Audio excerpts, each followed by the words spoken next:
Avenue. And we have our website, we have our email address, and people are welcome to come and talk to us. And I get a lot of Christian fundamentalists who want to come and debate with us. Now, there's some people from the Nation of Islam and Shiites that may be looking at this and they may be angry and say that we're wrong for what we're saying. Why do you say that we're right and they're wrong? Why? Well, With people that didn't turn the channel. first of all, you have to know the source books of Islam, authentic source books of Islam, which is Quran and authentic teachings of the Prophet we call Hadith. Okay. And anything you want to say about Islam, it is your duty to bring the proof from these books. If you cannot bring from these books, you are wrong, and those who can produce the proof from what they are saying from the Quran, they are right. Okay, and I'd like to add something. Just because a person has great oratorial skills, they have the ability to communicate, speak your language, doesn't mean that they're not misleading you. You know, so I say the minister's a great orator. There's no doubt about that. Yeah. Can't take that away from him, but he needs, believe he knows what true Islam is, but he needs to bring them to it. Do you think the minister knows what true Islam is? Mr. Farrakhan, he is a great orator, and I met him. Oh, I okay. dined with him in his house, and I read a lot about him, lot from him. I heard a lot of his tapes, audio tapes, video tapes, and I wrote a lot about him. Wow. Wow. Okay. So I have a article. I wrote article Islam and Farrakhanism, which is posted on our website. Okay. And also I wrote the booklet Islam and Farrakhanism. The article is called Islam and Farrakhanism Compared. Other one is Islam and Farrakhanism booklet. I wrote another article, Farrakhan Deception. So, you know, I'm open to talk anybody who wants to talk about. Let me ask you about dicker beads. You see people that walk around with dicker beads. You know, after you get through praying, you say things. Is dicker beads, is that permissible for somebody that had dicker beads? Well, this is a favorite thing we call dhikr beads. Dhikr. Okay. Dhikr beads. Just got 100 beads on it. And you say, the Prophet Muhammad said that if you say Subhanallah 33 times, Alhamdulillah 33 times, Allahu Akbar 34 times, makes 100 times. And then if you say after every prayer, you get a reward. He said for the poor people who cannot give away any money for the godly causes because they are the poor enough to take it. Say, but how can we get this? He said, if you have this, you get the same reward as rich people spending money for the godly causes. Well, so people have this bead. But Prophet ﷺ himself, he never used such beads. He always counted on his fingers. Okay? So some people say, since he did not do it, if you do it, it's a bid'ah, and I have a little problem with that. I say, well, it's not a sunnah of the Prophet, but we can condone that. I want to ask you now, you know, with people that are Christians, so we got Christian preachers like Jesse Jackson. Yeah. Okay.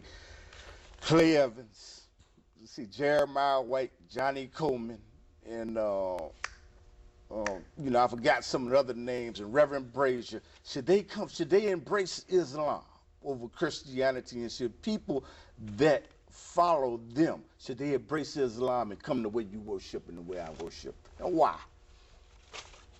I mean, they should. Saying, huh? They should. Okay. They should come to us. We're inviting you right now. Yeah, we should invite them to accept Islam.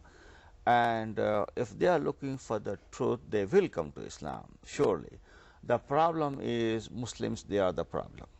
Because Muslims today, they are not true Muslims. They don't present themselves as a true model of Islam. Yes, sir. And they don't even know what Islam is. How, if they don't know themselves what Islam is, they don't live like a Muslim, how can they attract other people?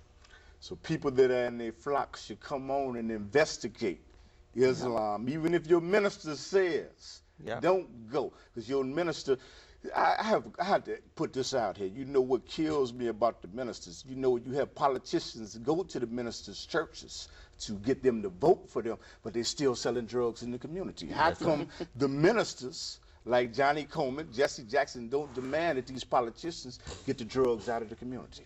Can you? Well, but I mean, it's not a, there's an open secret that's, that. We got I'm sorry, we got 2 minutes. Please tell us briefly what y'all want to say. 2 minutes left. Okay.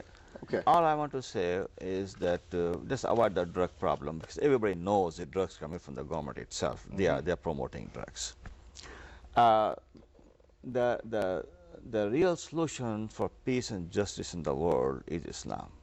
Yes, and the way I see it, America is destined to become a Muslim country. It is going to, because the more trouble there is, the more prospects of Islam developing, and the more any power has got engaged itself, even in a violent manner, against the Muslim community, they themselves turn into Islam. Okay, well, sister, do you have anything that you would like to convey to the audience? I'd just like to say that people owe it to themselves to look into Islam. They have the right to do it. They owe it to themselves to do it. They just need to open their minds and look around. Okay, and I'm saying is that, you know what, first of all, Assalamu alaikum.